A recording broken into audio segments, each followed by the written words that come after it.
This is the type of thing that's not talked about because even most of our independent media folks, even the ones that I respect a lot of what they do, they largely, or a lot of them, refuse to say the word capitalism.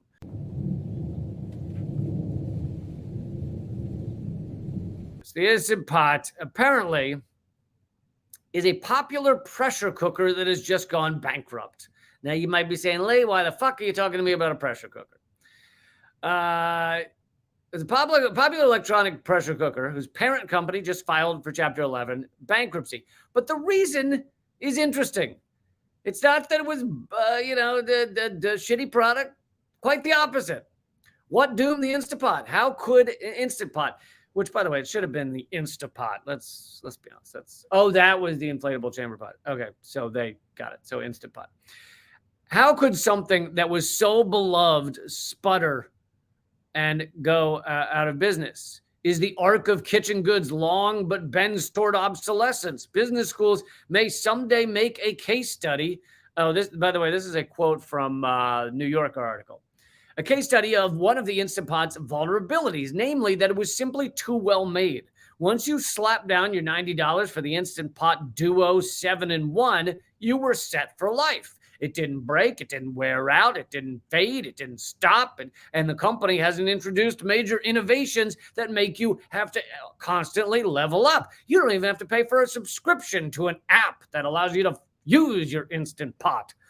As a customer, you were one and done, which might make you think that's a very happy customer. Someone has their Instant Pot, they have it for years and years and years, they fucking love it, they use it all the time, and it's never fading or breaking, and it also means that that company goes out of business. And here's what New Yorker's not saying in their article, but Caitlin is, that's the definition of capitalism. That is how it works. You want your device or your thing or your service to fail people after a short amount of time. You want it to collapse. You want it to break. You want them to have to buy another one. Or you need to keep offering new ones and new add-ons.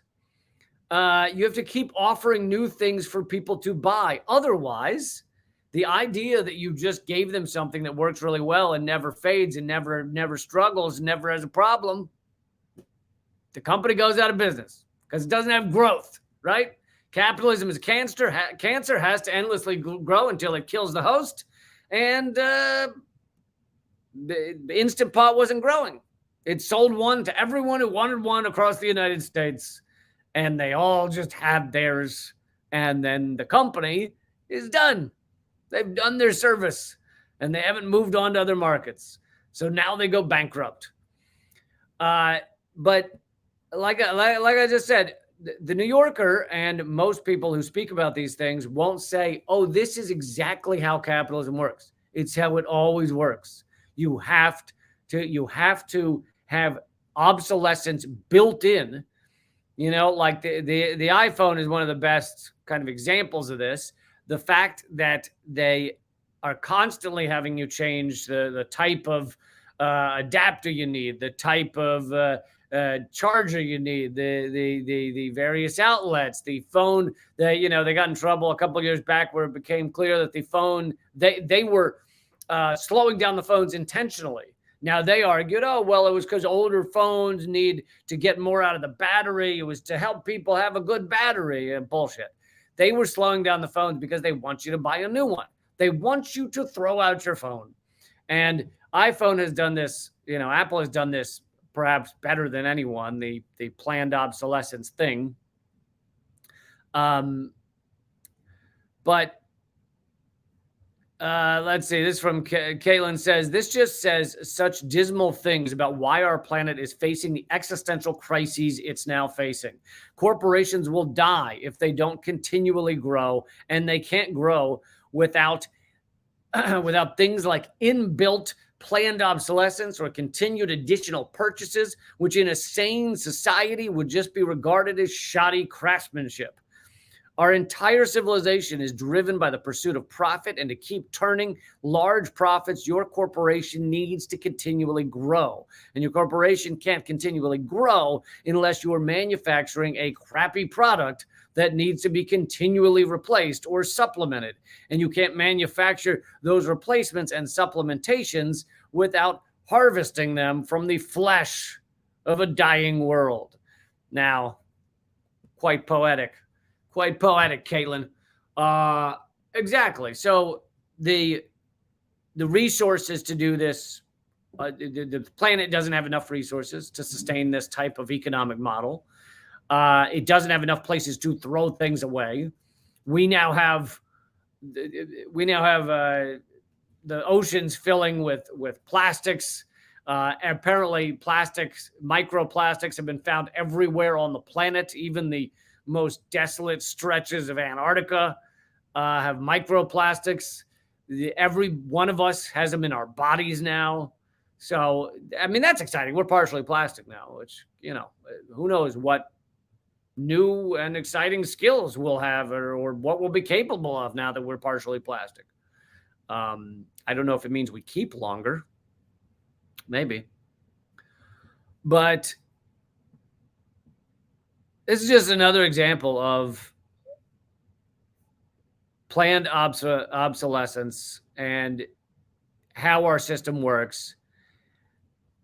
And to continue from Caitlin's article, she says, it's really heartbreaking to think about all the ways human potential is being starved and constricted by these ridiculous limitations we've placed on the way we operate as a collective. Resources being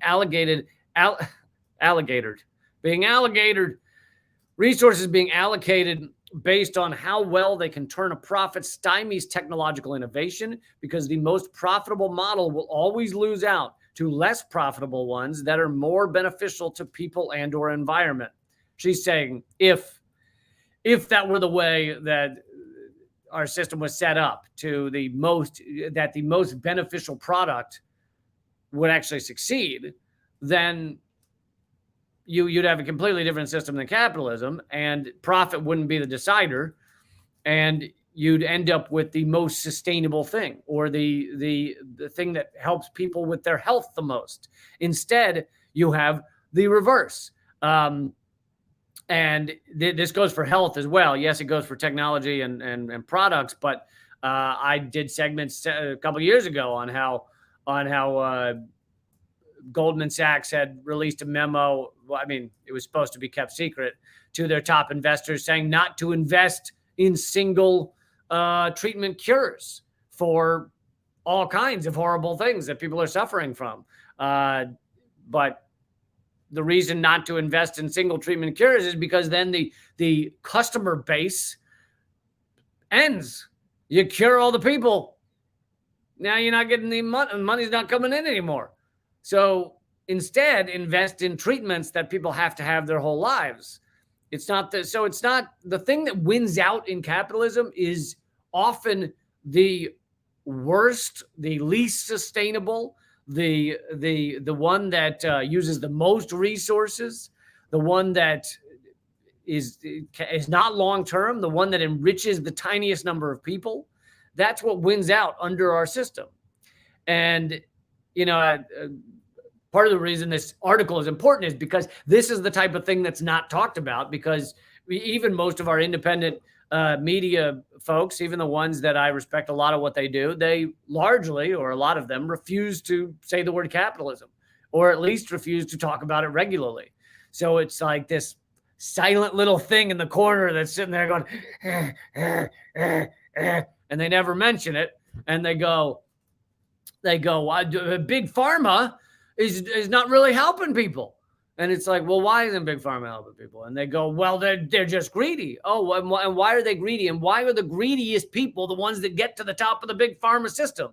And they go, well, I don't know. It's just because they're greedy. And meanwhile, behind them, over their shoulder, sitting there, is going, and they're like, do you want to mention Capitalism. Do you want to mention that this is the system designed to be this way? It is designed to put the greediest, most sociopathic people at the top. Do you think Bob Iger got to the top of Disney because he was the good guy, helping people merge in front of him on the highway? Yeah, helping old ladies across the street? Do you think that's how he got to the top of Disney? Do you think it was by walking down to the overhang by the bridge and handing out blankets and pillows? Do you think that's how he got to the top of Disney? Fucking no. This is a system that takes the most sociopathic, the most horrible, the most shitheadiest. That's a new word I just made up. The biggest dick helmets, and it puts them at the top specifically. And if you right now are one of the people watching this going, I like helping people. I like, if you give me $10 and I see someone who needs $5, I'm giving them that $5. If that's who you are, then I got bad news for you. You're not going to lead Disney anytime soon. Your chances as CEO of Disney are exceedingly slim right now, or CEO of anything. Very not good. So this is just another example of it. Of course, it's a great article. I'll put the link to Caitlin's article in the comment thread there for you. And I wanted to bring you this next story, which it just felt like there's a segue. It felt like this fits with the story of how quality things collapse, and meaning go bankrupt. I don't mean the product collapses. I mean a company that puts out the best things, the best long-term products collapses in our system, because that's how it works. It feels like this somehow could also go in that same story chunk of just how deluded and confused we are in this goddamn society. Restaurants are adding tiny seats for people to put their luxury handbags on. This is apparently a thing. Restaurants, I assume the restaurants that are so expensive, I have never been there. Restaurants are putting little chairs next to people so that these fucking idiots can put their $1,000 bags on a chair, because a $1,000 bag or a $10,000 bag, or who knows, maybe I'm not even shooting high enough, a $20,000 bag on the floor is really kind of offensive to the bag. I mean, it's just not doing the bag justice. And the bag, by the way, will let you know, okay, because they do speak, and they do have feelings and emotions. So the bag will say, I'm worth more than your life. Why am I on the floor?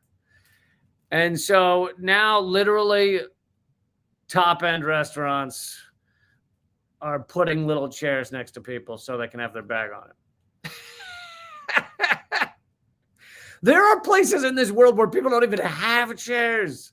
Humans don't have chairs.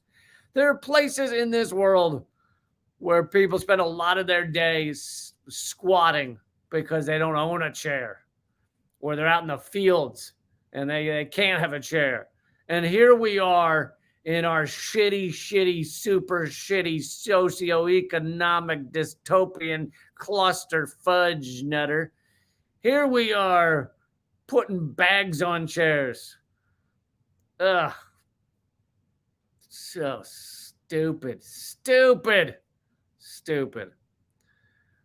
And this just shows what kind of society we have. I mean, this is like the end times of Rome. This is when you get to the last days, when elite chefs are like celebrities. Apparently also happened in ancient Rome before the collapse, and people have bags on chairs. People have actually a worker slaved away to build a tiny chair so that a rich asshole can put their bag on it. Oh, God. This feels like this a photo of that. It feels like will probably be in some history book one day about why it all came crashing down. It's like, well, they got to a point where they were so confused and so intellectually barren that they were putting bags on chairs. They wanted the bags to be able to take a load off on a chair.